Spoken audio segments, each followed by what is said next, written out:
For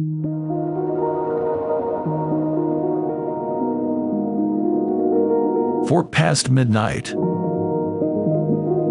For Past Midnight is a collection of novellas written by Stephen King in 1988 and 1989 and published in August 1990. It is his second book of this type, the first one being Different Seasons. The collection won the Bram Stoker Award in 1990 for Best Collection and was nominated for a Locus Award in 1991. In the introduction, King says that while a collection of 4 novellas like Different Seasons, this book is more strictly horror with supernatural elements. Pilot Brian Engel, immediately after a harrowing flight from Tokyo to Los Angeles, learns that his ex-wife Anne has died in an accident in Boston, and he boards a red-eye flight to Boston as a passenger. A flight attendant speaks of an unusual phenomenon over the Mojave Desert that resembles an aurora. Brian falls asleep during takeoff, having been awake throughout his previous flight. Dinah Bellman, a young blind girl with psychic abilities, also falls asleep and wakes to find that her aunt and several other passengers have disappeared. Dinah, mistaking a wig for a scalp, screams and awakes Brian and 9 other passengers. Teacher Laurel Stevenson, English diplomat Nick Hopewell, writer Bob Jenkins, violinist Albert Klausner, and his girlfriend Bethany Sims, businessman Rudy Warwick, mechanic Don Gaffney, bank manager Craig Toomey, and an unknown heavily intoxicated passenger. The passengers find that the crew and the awake passengers have disappeared, leaving the airliner under the autopilot's control.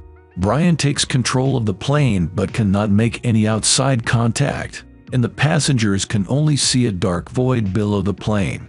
Brian manages to land in Bangor, Maine, despite furious protests from Craig, who insists on reaching Boston for an important conference that will decide his fate. Upon arrival, they find the airport deserted. The clocks have stopped, there is no electricity, and the environment seems lifeless. As all products and substances have lost their quality, fuel does not burn, thus preventing any further flight. Dinah hears an approaching and threatening sound, and the group agrees to leave before it arrives. The unhinged Craig considers the situation a conspiracy against him and takes Bethany hostage at gunpoint. Still, the environment has robbed the gun of its potency, and the passengers apprehend Craig. Bob concludes that the phenomenon above was a time RIP that sent their plane to the past. As Dinah reports that the sound is growing closer, Craig relates to Dinah and Laurel that the sound is emitted by the Longoliers, which his oppressive father says to hunt and devour negligent and unmotivated boys. Albert theorizes that time still flows inside the plane, proven when food brought onto the plane is restored to its normal properties.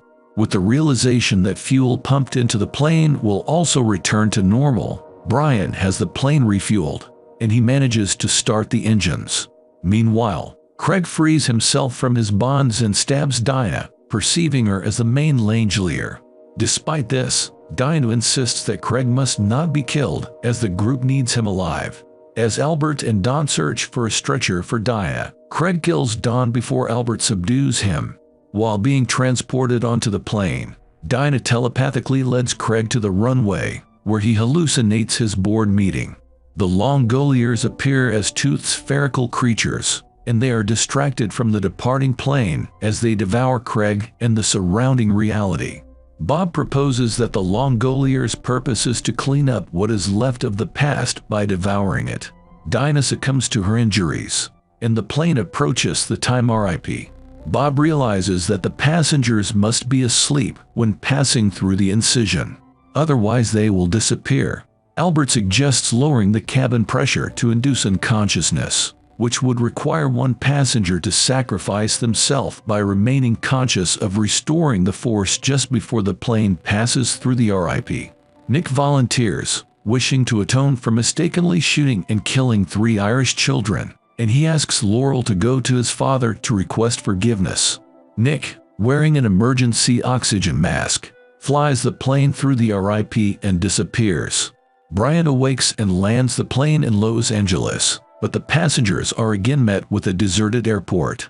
Realizing they are surely The passengers take shelter against a wall to avoid the airport's human traffic and wait for the present to catch up to them. A wave of rising noise and motion hits them, and they again find themselves in the current. The Longoliers was adapted for a two-part TV movie in 1994.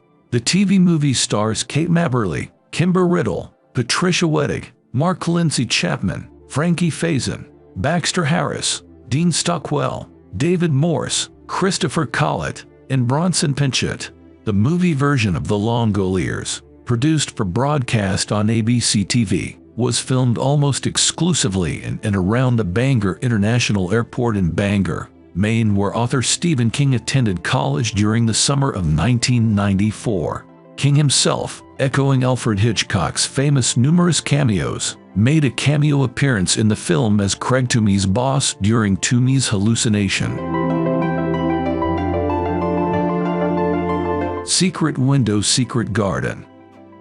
Secret Window, Secret Garden is similar to King's earlier novel, The Dark Half. Both are about authors who are thinly veiled analogues of King himself, Thad Beaumont in The Dark Half and Mort Rainey in Secret Window, Secret Garden.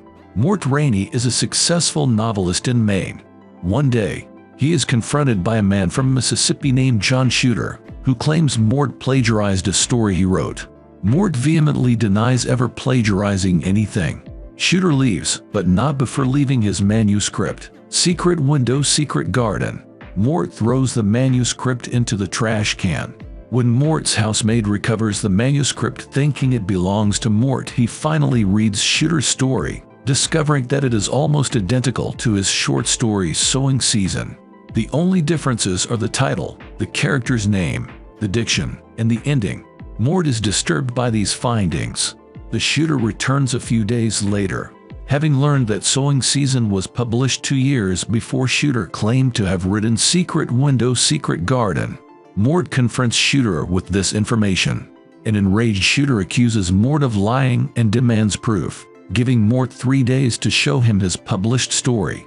Overnight, he kills Mort's cat and burns down the house of Mort's ex-wife, which contained the magazine issue in which Sowing Season was published. Mort orders a new copy of the magazine. He also asks his caretaker Greg Carstairs to tail Shooter and to talk to a man named Tom Greenleaf, who drove past Mort and Shooter. Shooter, angry that Mort has involved other people in their business, kills both men and plants, evidence framing Mort for the murders. Upon receiving the magazine and returning home, Mort finds that Sowing Season has been removed. Mort realizes that John Shooter is his split personality. Mort had created Shooter out of guilt for stealing a story in his career titled Crowfoot Mile and had recently been suspected of another act of plagiarism, although he was innocent the second time. Tom had not seen Shooter while driving by. He saw Mort himself. Mort realizes he burned down his home, killed his cat, and murdered 2 people. He blacks out. 15 minutes later, he awakens, only to hear whom he believes to be Shooter pulling into his driveway. Desperate for any sign of his sanity, he rushes outside only to find his ex-wife, Amy. Devastated, he loses control of his body and mind to Shooter. Amy discovers that Mort has gone insane, having written the word Shooter all over the house.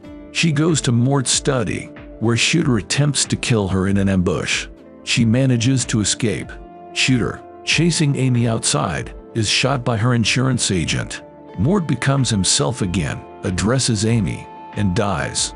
Later, Amy and Ted Milner, a man she had an affair with before divorcing Mort, discuss her ex-husband's motives. Amy remarks that Mort had created a character so vivid that he came to life. She then recalls something Tom witnessed when he drove past Mort alone. He saw Shooter and Mort in his rearview mirror, but Shooter was transparent.